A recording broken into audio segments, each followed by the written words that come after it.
Okay, so discuss natin tong problem sa strength of materials under deformation pa din. The rigid bars A, B, and C, D are supported by pins at A and D. The vertical rods are made of aluminum and bronze.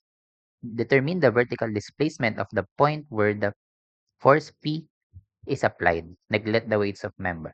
Okay, so meaning, ang hinahanap natin dito, let's say, note ko lang to as E, no? Okay, kung saan yung location ng point P. Okay, ang hinanap dyan is yung YE natin. Okay, yung vertical displacement ng point P. Okay? So now, paano natin yung masasolve, no? So dito, sabi daw, ang ating A and D ay pins, no? Okay, pin daw. So pag ginrawin natin yung free body diagram,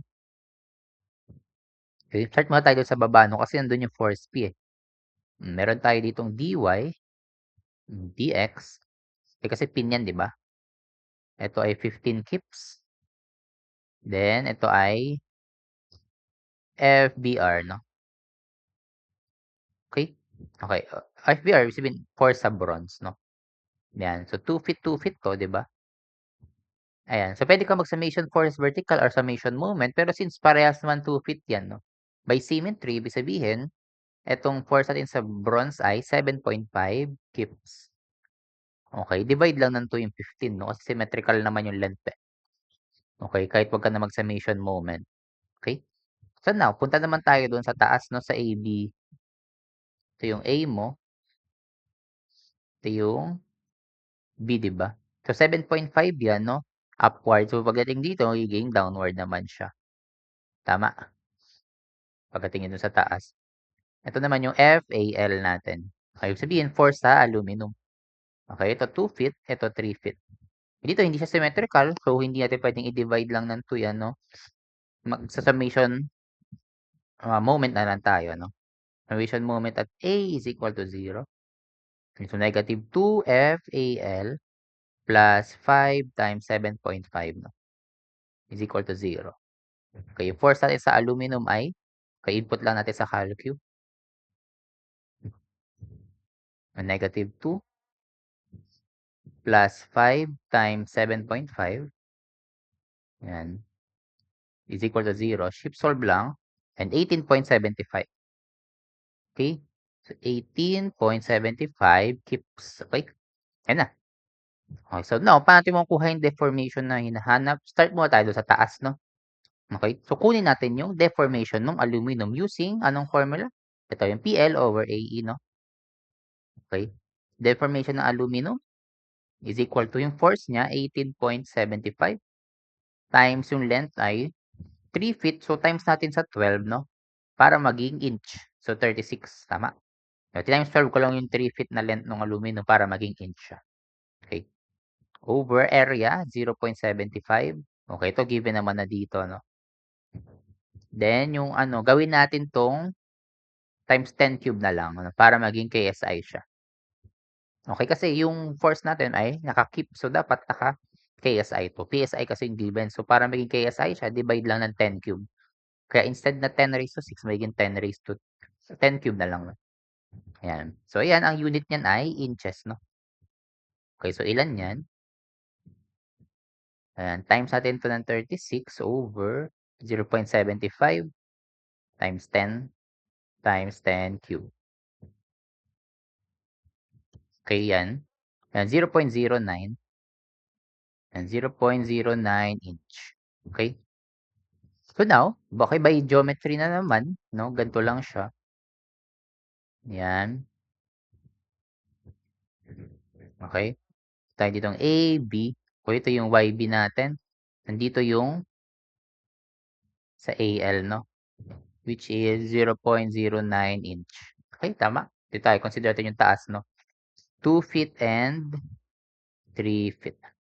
Tama. So, para makuha natin yung YB, simply similar triangle lang. 0.09 over 2 is equal to YB all over 5. Okay, so yung YB natin ay, okay, input lang ito sa calcu. Okay, ito, pagka input mo, cross-multiply mo lang yung 5, no? So, parang times 5 over 2 yan, di ba? Pag cross-multiply mo, yan na yung ating Y. 0.225. 0.225 inch.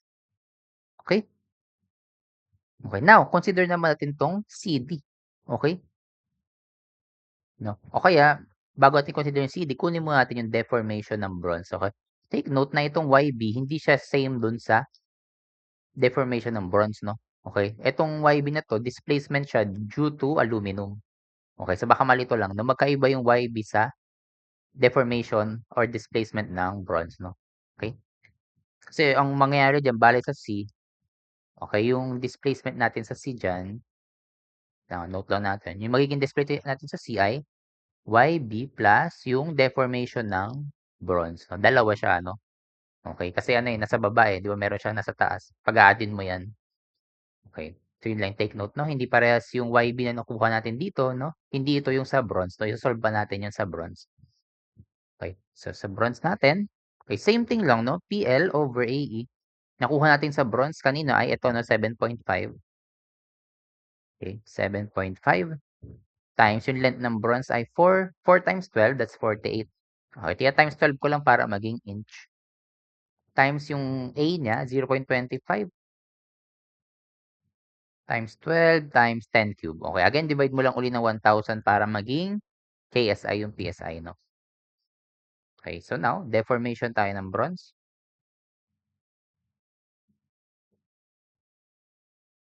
Okay. So we have here 7.5 times 48 over 0.25 times 12 times 10 cube. And 0.12, no? Inch. 0.12 inch. Okay? Okay, so now, consider natin yung geometry na nung deformation ng CD, makukuha natin yung required na YE or yung displacement dun sa point P. Okay? So now, drawing lang natin siya dito. Ayan, ganyan, no? Ito yung sa D. Okay, ito yung sa C.